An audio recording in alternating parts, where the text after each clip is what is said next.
caso P. Diddy.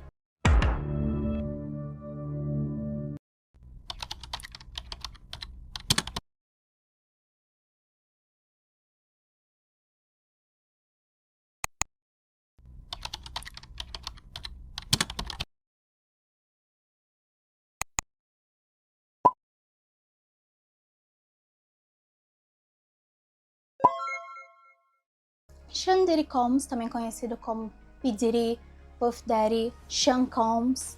Nesse vídeo a gente, na maioria das vezes, vai chamar ele de P. Diddy. Ele é um produtor e empresário de 55 anos, nascido no Harlem, em Nova York, e dono da gravadora Bad Boy Records, que já trabalhou com pessoas como Beyoncé, Mary J. Blige, Michael Jackson, entre vários outros. Sua mãe Janice era assistente de professora e seu pai Melvin foi ex-membro das Forças Armadas dos Estados Unidos e que se associou com o traficante de drogas Frank Lucas, que mais tarde inspirou o filme O Gangster de Ridley Scott. Ele teve uma vida curta e trágica quando ele se associou ao tráfico de drogas de Nova York em 1970. Ele fazia parte do crime organizado e foi assassinado em 1972, quando Diddy ainda tinha apenas 2 anos de idade. O Melvin foi morto com 33 anos em um tiroteio depois de ser confundido com um informante. Seguindo o exemplo de sua mãe, que trabalhava em vários empregos para sustentar o P. Diddy e a irmã dele, o Diddy trabalhou como entregador de jornal antes de se matricular no curso de administração de empresas na Howard University. Na universidade, o Diddy ganhou fama entre os colegas de turma, os colegas de faculdade, por organizar festas incríveis que ele conseguia trazer vários convidados. Depois que ele conseguiu contratar músicos como Harvey D e o Terry Riley para uma dessas festas, ele ganhou a atenção do Andre Harrell, fundador da Uptown Records, que ofereceu um estágio para o P. Diddy na sua gravadora, em Nova York.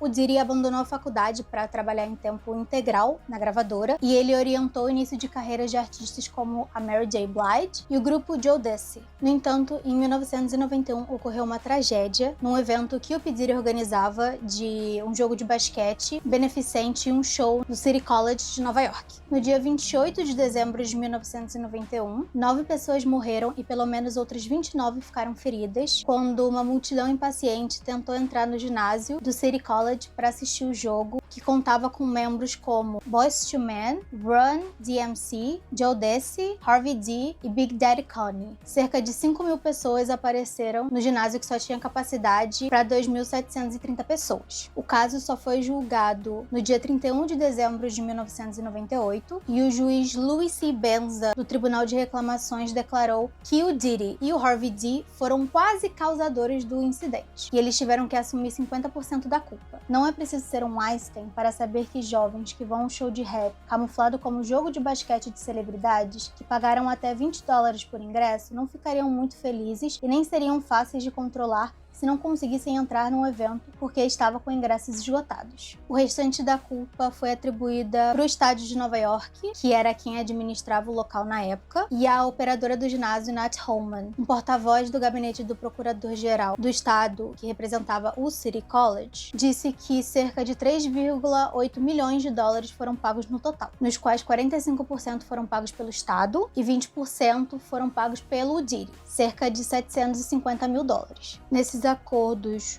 o Harvey D foi considerado 17,5% responsável. A empresa de segurança Pinkerton, contratada pelo Sean Combs e pelo Harvey D, foi considerada 12,5% responsável. E a cidade de Nova York foi considerada 5% responsável pelo ocorrido. Em 1998, o Diddy falou sobre o assunto. Ele disse assim: City College é algo que lido todos os dias da minha vida, mas as coisas com as quais lido não podem de forma alguma se comparar à dor com a qual as famílias lidam. Eu apenas rezo pelas famílias e rezo pelas crianças que perderam suas vidas todos os dias. O ex-guarda-costas do Diddy, o Jen Dill, deu uma entrevista para Vlad TV e disse que o Diddy ficou perturbado depois do ocorrido. Ele disse assim: nós o colocamos em vigilância de suicídio. Acho que ele estava em vigilância de suicídio porque ele pensou que tinha perdido tudo. Nessa época, o Diddy estava namorando a designer de moda Missa Hilton, com quem teve seu primeiro filho Justin em 1993. Porém, logo depois deles terem seu primeiro filho, os dois terminaram e o Diddy começou a namorar a Kim Porter, com quem teria 4 filhos no futuro. Nessa época, enquanto ele trabalhava na Uptown, ele assinou um contrato com um jovem rapper do Brooklyn, o Christopher Wallace, também conhecido como Notorious Big, e os dois começaram a trabalhar no álbum de estreia do Big. Mas nessa mesma época, a relação entre o Diddy e o Andre Harrell se deteriorou e o Diddy foi demitido. Em resposta, ele fundou a sua própria gravadora, a Bad Boy Records, e levou o Notorious Big com ele. Agora vamos adentrar a rivalidade entre o Big e o Tupac. Mas antes da gente entrar nisso, a gente precisa entender o contexto do hip hop nos anos 90. Essa década foi um período de intensa criatividade e expansão para o rap, se tornando uma das formas de expressão mais poderosa entre os jovens afro-americanos. No entanto, o gênero também estava marcado por tensões e rivalidades regionais, principalmente entre a costa leste, que o rap havia se organizado em Nova York, e a costa oeste, que estava surgindo como um novo centro de poder do hip hop, liderados por artistas como o Dr. Dre e o Snoop Dogg. O Tupac Shakur nasceu em 1971 em Nova York, mas foi na Califórnia, principalmente em Los Angeles, que ele se estabeleceu como um dos maiores nomes do rap da costa oeste. Além disso, o Tupac não se destacava apenas como rapper, ele também se destacava como ativista e ator. Suas letras eram conhecidas por abordar assuntos como violência policial, injustiça social, pobreza e racismo, ao mesmo tempo que ele explorava sua vida pessoal turbulenta e seus tempos na prisão. E ele rapidamente se tornou uma voz importante para a juventude marginalizada nos Estados Unidos. Christopher Wallace, também conhecido como Notorious Big ou Big Small, nasceu no Brooklyn, em Nova York. Ele trouxe uma nova perspectiva para o rap da costa leste, com suas narrativas vividas sobre a vida na rua de Nova York. Ele também ficou conhecido pela sua capacidade única de contar histórias que abordavam desde a pobreza e seus desafios até o glamour do sucesso no mundo do rap. Descoberto pelo Diddy, fundador da Bad Boy Records, o Big se transformou num dos maiores cantores da gravadora. Seu álbum de estreia, lançado em 1994, Ready to Die, foi aclamado pela crítica e solidificou sua posição como um dos maiores rappers da costa leste. Antes de começar a rivalidade entre os dois, o Tupac e o Big já foram amigos e tinham um grande respeito um pelo outro. O Tupac, que já era estabelecido na música, ajudou muito o Big no início da sua carreira, o convidando para abrir vários de seus shows e dando vários conselhos sobre a indústria musical.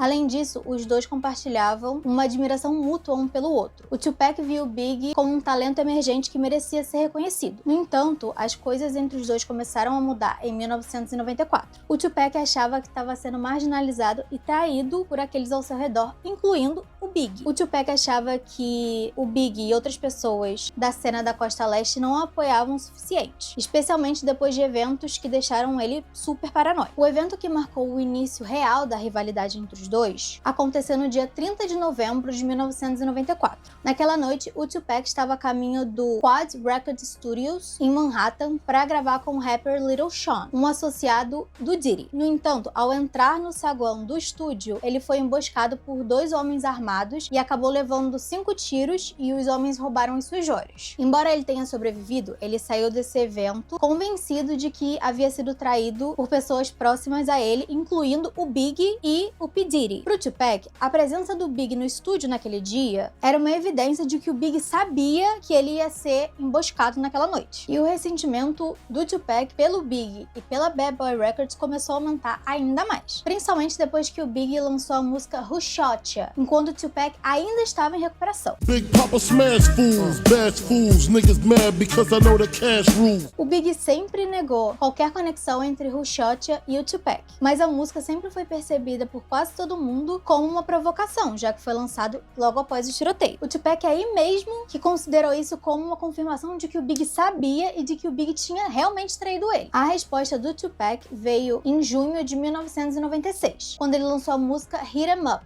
que até hoje é considerada uma das maiores diss tracks do mundo do rap. Na música, o Tupac não só atacou o Big várias vezes, mas também afirmou de que o Big sabia e tinha envolvimento na emboscada que ele sofreu em 1994 e também disse que ele teve um affair com a mulher do Big, a Faith Evans.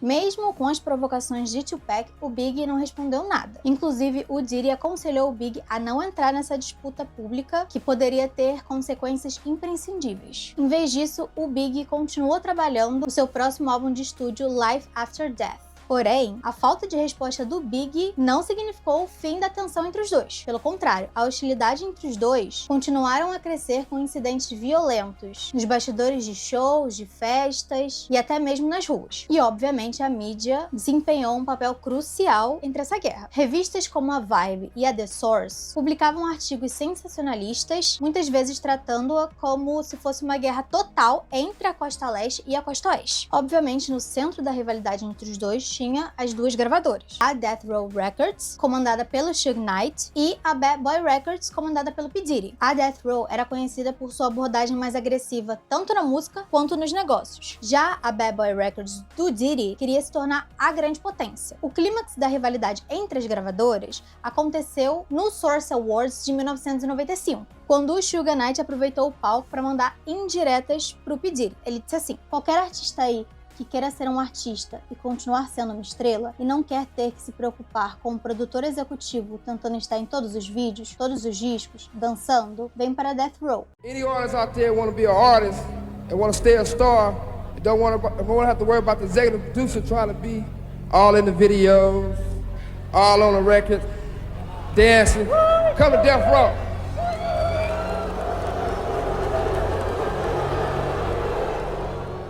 Essa declaração provocou uma reação imediata da plateia, que continha vaias e aplausos. E aí ficou claro que a tensão entre as duas gravadoras estava atingindo um ponto de ebulição. Em 7 de setembro de 1996, o Tupac foi baleado em Las Vegas após assistir uma luta do Mike Tyson e do Bruce Sheldon, no MGM Grand. Logo após o evento, o Tupac, acompanhado pelo Suge Knight, se envolveram numa briga com um membro da gangue Crips, no lobby do hotel. Logo depois, naquela noite, enquanto o carro do Tupac estava parado num sinal, um carro se aproximou do lado do passageiro onde o Tupac estava e eles atiraram em direção ao Tupac. O Tupac sofreu 4 ferimentos de bala, sendo 2 no peito, 1 no braço e 1 na coxa. Ele foi levado às pressas para o hospital, onde passou por várias cirurgias, porém 6 dias depois, no dia 13 de setembro de 1996, ele não resistiu e acabou falecendo. Até hoje, o assassinato do Tupac permanece sem solução, com várias teorias e especulações sobre quem estaria por trás do crime, incluindo rivalidade entre gangues, vingança pessoal e até mesmo conspirações envolvendo integrantes da indústria musical. 6 meses depois do falecimento do Tupac, o mundo do rap foi abalado novamente com o assassinato do Notorious Big. Em 9 de março de 1997, o Big estava em Los Angeles para promover o seu segundo álbum de estúdio, Life After Death, após participar de uma festa organizada pela Vibe Magazine e pela Quest Records. O Big foi baleado em seu carro enquanto deixava o evento.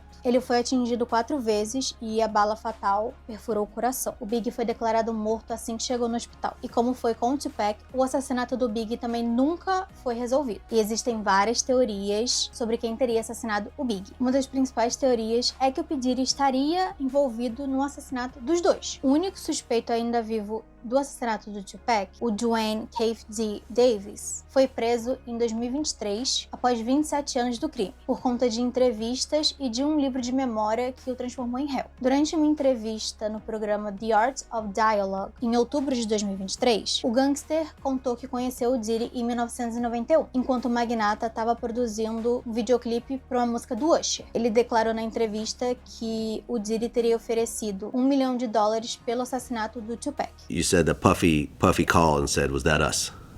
And you didn't say nothing. I didn't say nothing. O Keith D fazia parte da Southside Creep, rival dos Bloods, na qual o Suge Knight fazia parte. O Diddy teria visto a oportunidade e teria o procurado para que ele executasse o assassinato do Tupac. No processo, o Diddy foi citado 77 vezes com diferentes nomes: Puffy, Puff Diddy, Puff e Sean Combs, que é o nome de nascença dele. Porém, as alegações foram recebidas como ceticismo pelas autoridades e até agora o Diddy não foi formalmente acusado. Segundo o depoimento de um informante da gangue para a polícia, a Bad Boy Records do Diddy tinha um contrato de $1 milhão com a Southside Creeps, do qual nunca foi repassado sobre o que seria. Em detalhes, ele contou que ele teria ido de Los Angeles para Las Vegas para assistir a luta do Mike Tyson. No dia do evento, o sobrinho dele, o Orlando Anderson, teria sido atacado pelo Tupac e pelo Suge Knight e outros membros do seu staff no hall do hotel. Com um acordo já firmado entre o Keffe D e o Diddy, a gangue preparou uma retaliação. É uma hora boa para resolver aquelas coisas, disse o Zip, um dos membros da Southside Crips, pro Keffe D, em relação a assinar o contrato para assassinar o Tupac. O ataque foi planejado para acontecer em frente à boate Club 662, mas nem o Tupac nem o Suge Knight apareceram naquela noite. E aí, o Keffe D e sua gangue saíram à procura do carro em que eles estavam. De acordo com o depoimento, eles teriam encontrado os dois na East Flamingo Road e o Orlando teria sido responsável pelos tiros. E ele foi assassinado em 1998, também por circunstâncias misteriosas. De acordo com o relatório do TMZ, a família do Tupac teria contratado investigadores para trabalhar no caso, além dos advogados Alex Spiro e Christopher Clore. Keffe D afirmou publicamente que só denunciou a si mesmo e não estava tentando oferecer evidências contra ninguém em suas conversas com a polícia, dizem os documentos judiciais protocolados em 18 de julho pelo gabinete do promotor público do condado de Clark e obtido pela Fox 5. No entanto, esta declaração desmente esta alegação, pois ele sugeriu que Sean Combs pagou ao traficante Eric Von Martin $1 milhão pelo assassinato de Tupac, bem como se ofereceu para marcar uma ligação telefônica secreta com Trace Brown, membro da Southside Crips, o motorista que na época ainda estava vivo. Sobre o assassinato do Big, um ex-agente do FBI que trabalhou no caso por 2 anos, disse que o mandante teria sido o Suge Knight, mas o alvo não teria sido o Big, e sim o Diddy. O crime teria sido cometido por Amir Mohammed com auxílio de policiais corruptos da cidade de Los Angeles, como David Mack, ex-oficial da LAPD, acusados de conspirar para cometer o crime.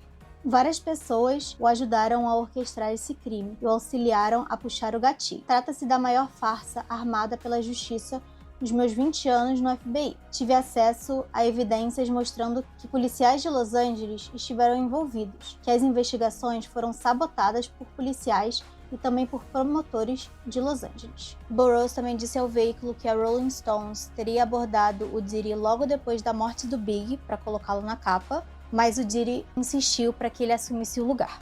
Eu estava dizendo a Sean, vamos fazer Big, você ainda tem uma chance para uma capa no futuro. Ele disse, não, ele está morto, vou lançar o álbum de estreia de Combs, No Way Out, em julho, preciso estar na capa da Rolling Stones. O Diddy, que estava no carro de trás do Big quando ele foi assassinado, canalizou sua dor na música I'll Be Missing You, que se tornou um dos maiores sucessos de 1997.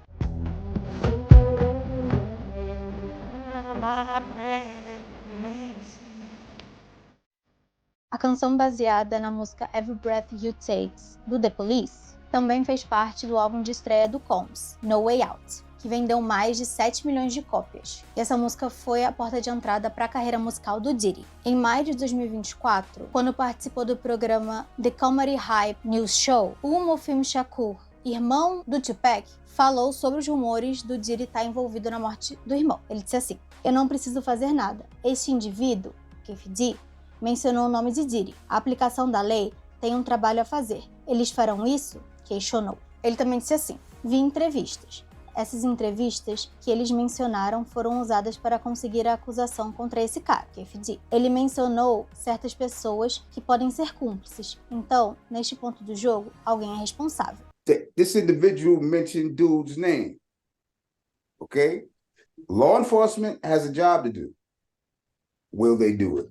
Agora vamos entrar na relação do Diddy com o Usher. A relação entre os dois começou quando, em 1994, quando o Usher tinha apenas 13 anos, o L.A. Reid contratou o Usher para sua gravadora, a LaFace Records. Eles logo lançaram seu primeiro single, Call Me Mac.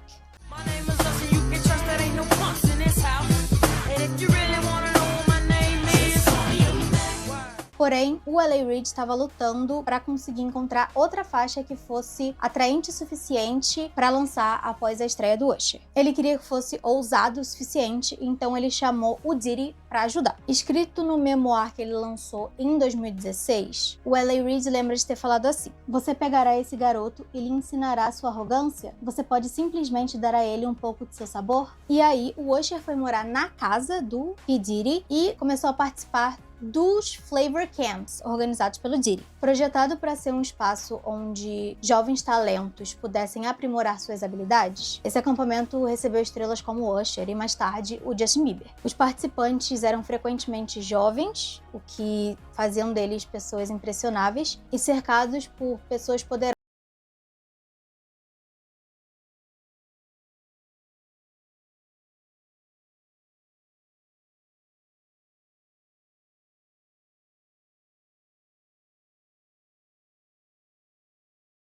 A esses jovens uma via rápida para a indústria, o que significava navegar não apenas por situações criativas, mas também por situações adultas. Membros da música alegam que nesses Flavor Camps haviam muitas festas e isso levantou muita preocupação sobre o impacto dos anos de formação desses adolescentes. O L.A. Reid também falou que o mesmo ano que ele contratou o Usher foi o mesmo ano que ele conheceu o P. Diddy, então ele estava colocando um cara que ele mal conhecia para estar em contato com um garoto tão jovem. E foi ele que apresentou o Diddy ao Clive Davis, para garantir que ele tivesse tudo o que ele precisasse para criar a Bad Boy Records. Nesse mesmo livro, o L.A. Reid fala assim: Usher tinha 15 anos, mas nada nele parecia juvenil. Eu estava entregando ao cara mais festeiro do país em uma idade que eu ainda precisava da permissão da mãe dele, mas ele foi para Nova York por quase um ano. Eu não sabia se estava sendo irresponsável ou tendo uma epifania. Eu nunca teria certeza se o Flavor Camp funcionava até que ele voltasse. O Usher relembrou das suas experiências com o Diddy enquanto ele participava do programa The Howard Stern Show em 2016. Ele disse assim: eu tive a chance de ver algumas coisas. Eu não sei se eu poderia me entregar e até mesmo entender o que estava olhando. Foi bem selvagem, foi louco. Havia coisas muito curiosas acontecendo e eu não entendia necessariamente. I went there to see the lifestyle.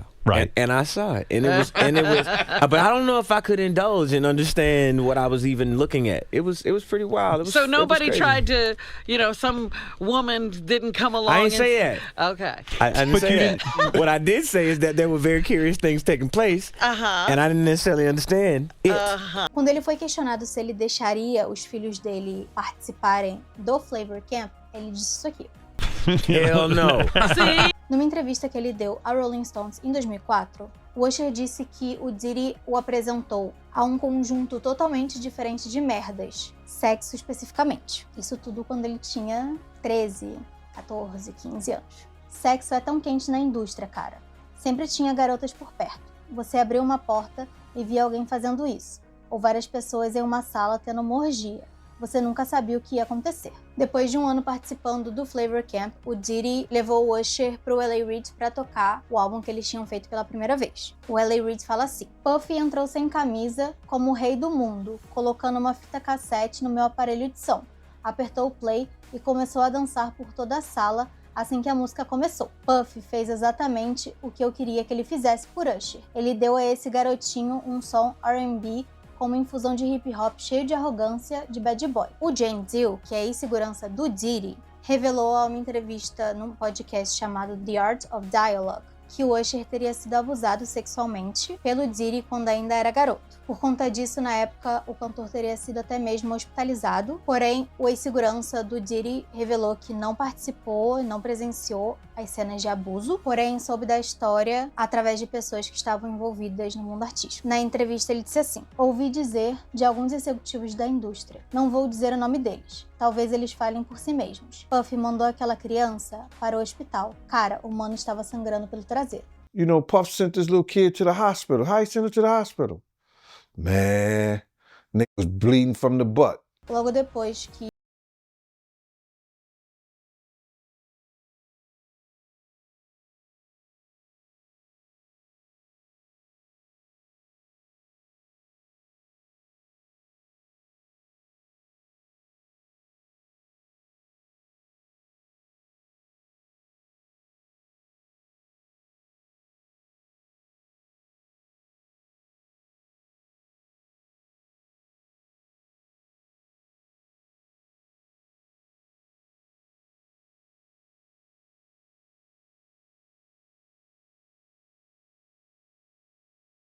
26 de dezembro de 1999. Ele teria buscado o Diddy e a J.Lo no estúdio e no caminho até a Club New York, o motorista notou que o P. Diddy estava segurando uma arma preta, mas nenhum dos dois comentou nada sobre o assunto. Dentro do clube, segundo o jornalista investigativo Peter Noel, algumas pessoas estavam andando até a área VIP, que era onde o Diddy estava com os amigos dele e com a J.Lo, e começaram a dizer que ele estava se exibindo, que ele não era nada, que ele não era isso, que ele não era aquilo, e por causa disso começou a rolar um empurra-empurra, até que uma das pessoas esbarrou no Diddy e no Shyne, que era um músico iniciante que ele tinha acabado de contratar. E aí o Shyne disse: "Estou cansado dessa merda." E aí os dois pegaram as suas armas e começaram a atirar. O tiroteio acabou acertando o rosto da Nathania Griffith e teria deixado outras 3 pessoas feridas. Segundo ele, a polícia chegou e o Shyne fica sob custódia deles, enquanto o Diddy consegue fugir. Durante a fuga da polícia, o motorista conta que o P. Diddy teria aberto a janela e jogado alguma coisa pra fora dela, e depois ele ficou sabendo que era arma. A polícia conseguiu alcançá-los e eles foram escoltados até a delegacia. E quando eles chegaram lá, o Diddy teria murmurado pro motorista que ele o daria $500.000 se ele assumisse a culpa pela arma. Inclusive, depois ele quis dar um anel de diamante como garantia pra ele assumir a culpa de tudo. Somente em 2001 que o caso foi julgado, e mesmo com o Wardell e a Nathania sendo testemunhas contra o Diddy, ele e seu segurança foram declarados inocentes. E somente o Shyne foi declarado culpado e precisou cumprir 10 anos de prisão. O Shyne foi solto apenas em 2009 e foi deportado para o seu país de origem. O ex-artista, que teve sua carreira destruída pela condenação, falou durante uma coletiva de imprensa que ele teria perdoado e teria seguido em frente. Ele reconheceu os esforços do P. Diddy para ajudar a promover a educação em Belize, que é da onde ele é, mas se distanciou de seu ex-mentor. Ele disse que o relacionamento entre os dois está longe de ser amigável, obviamente. Ele não é uma pessoa com quem eu passei férias e com quem desfrutei de um grande relacionamento íntimo de fraternidade. Essa é uma pessoa que destruiu minha vida, mas eu tenho alguma alegria ou satisfação com o que ele está passando? Absolutamente não. Agora vamos falar sobre o relacionamento dele com a cantora Cassie. Em agosto de 2006, a Cassie lançou o seu álbum auto-intitulado na gravadora do Diddy. O Diddy produziu o álbum da Cassie e participou do remix do seu hit Me and You, ao lado do rapper Young Jock. Do my thing on it. The ringleader, the head honch, what you want? These dudes couldn't save half of what I flaunt. Segundo as fofocas, o Diddy e a Cassie teriam começado a namorar em 2007, depois que a Cassie se tornou o rosto da marca de moda do Diddy, a Sean Jones. O casal não confirmou o relacionamento na época. No mesmo ano, em julho de 2007, o Diddy se separou da sua parceira de longa data, a Kim Porter. Embora houvesse rumores de que ele e a Cassie estariam namorando, os dois não confirmaram nada até 2012, quando começaram a aparecer em eventos juntos. Eles foram vistos no desfile do Kanye West na Paris Fashion Week e também compareceram juntos em eventos do próprio Diddy na Paris Fashion Week. Rumores de noivado teriam surgido lá em 2014, quando Diddy postou uma foto, agora apagada, de um anel de diamantes no Instagram. Segundo a Billboard, a legenda dizia assim: "Querida, você gosta? Eu só quero te dar o que você gosta." Apenas um ano depois dos rumores de noivado, o casal teria se separado brevemente em dezembro de 2015, afirmou o Page Six em 2016. O casal ganhou as manchetes em agosto de 2016, quando o TMZ relatou que eles teriam discutido enquanto dirigiam por Los Angeles. O Diddy teria pegado o celular da Cassie e teria saído do veículo. Segundo o relato, o rapper teria voltado para casa mais tarde para devolver o celular para ela. De acordo com o TMZ, a mãe da Cassie teria chamado a polícia por causa do incidente, o que resultou na elaboração de um boletim de ocorrência doméstico pelas autoridades. O Diddy e a Cassie terminaram o relacionamento em algum momento ali de 2018, mas a notícia só foi divulgada em outubro de 2018. Um representante da Cassie disse o seguinte para Love B. Scott: "Eles realmente não estão mais juntos e não estão há meses." Depois de terminar com o Diddy, a Cassie começou a namorar seu personal trainer, o Alex Fine. A Cassie postou uma foto deles dois se beijando na sua página no Instagram em dezembro de 2018. Mais tarde, o casal revelou que estava tendo um bebê antes de se casar em setembro de 2019. Segundo a People,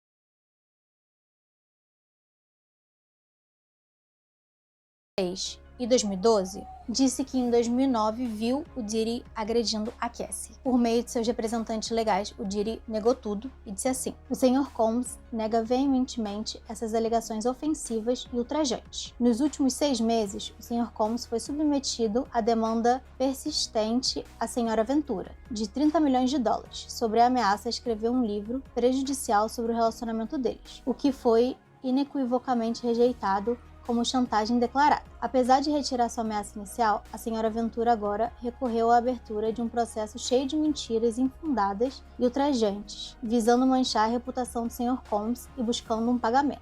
De acordo com a CNN, o processo foi resolvido no mesmo mês. A CNN publicou no dia 17 de maio de 2024 um vídeo horrível que apareceu o Diddy perseguindo a Cassie no corredor de um motel. Eu não vou falar muito mais sobre, mas ele agride bastante ela, e também não vou colocar o vídeo aqui, nem borrado, nem nada. Ele foi brutalmente criticado por conta das imagens, e no dia 19 de maio, ele publicou um vídeo pedindo desculpas, no qual ele disse que não espera perdão. Ele disse assim no vídeo: meu comportamento naquele vídeo é indesculpável. Assumo total responsabilidade por minhas ações naquele vídeo. Eu fiquei enojado quando vi isso. Estou enjoado agora. Eu fui e procurei ajuda profissional. Comecei a fazer terapia, fui para a reabilitação. Eu tive que pedir a Deus por sua misericórdia e graça. Sinto muito, mas estou comprometido a ser um homem melhor a cada dia. Não estou pedindo perdão, sinto muito mesmo. It's so difficult to reflect on the darkest times in your life, but sometimes you gotta do that. I was fucked up. I mean, I hit rock bottom, but I make no excuses. My behavior on that video is inexcusable. I take full responsibility for my actions in that video. I'm disgusted. I was disgusted then when I did it, I'm disgusted now.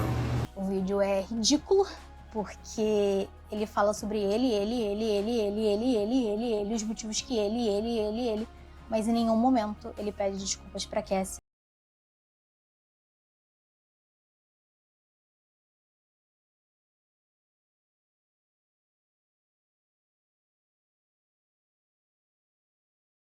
Agradecendo às pessoas que a apoiaram. Obrigado por todo o amor e apoio da minha família, amigos, estranhos e aqueles que ainda não conheci. A demonstração de amor criou um lugar para o meu eu mais jovem se estabelecer e se sentir seguro agora, mas isso é apenas o começo. A violência doméstica é o problema. Ela me quebrou e me transformou em alguém que eu nunca pensei que me tornaria. Com muito trabalho duro, estou melhor hoje, mas sempre estarei me recuperando do meu passado. Aos 54 anos, ele foi preso no estado de Nova York no dia 16 de setembro. E ele enfrenta diversas acusações, incluindo agressão física, abuso e tráfico sexual. O Diddy foi acusado de organizar festas de sexo chamadas de freak-offs. Nelas, mulheres muitas vezes intoxicadas eram forçadas a realizar atos sexuais que eram gravados e usados como forma de chantagem. Além das acusações de abuso sexual e físico, o Departamento de Segurança Nacional dos Estados Unidos realizou uma busca nas propriedades do Diddy tanto em Miami quanto em Los Angeles. Esse Departamento de Segurança, ele meio que lida com pessoas que são problemas para o próprio país, então eles lidam com questões de terrorismo e coisas assim. E para eles conseguirem que o Diddy não apagasse nenhuma prova, essa invasão foi feita com muito silêncio e foi muito bem pensada, porque o Diddy tinha informantes em vários locais da polícia americana. Durante essas operações, os policiais acharam mais de 1.000 óleos de bebê e lubrificante, além de substâncias controladas, como drogas ilícitas e rifles com um número de séries adulterados, de acordo com os promotores. Os 2 pedidos para o Combs esperar o julgamento em liberdade foram negados, e o julgamento acontecerá no dia 5 de maio de 2025. E essa semana, o advogado do Diddy, o Anthony Rico, entrou com um pedido para se retirar do caso. Segundo a Variety, o advogado protocolou uma moção na manhã dessa sexta-feira, dia 21 de fevereiro. Embora eu tenha fornecido a Sean Combs o alto nível de representação legal esperado pelo tribunal, sob nenhuma circunstância posso continuar a servir efetivamente como advogado de Sean Combs. Nesse texto ele fala que há razões suficientes protegidas pelo privilégio de advogado-cliente para que ele não detalhe os motivos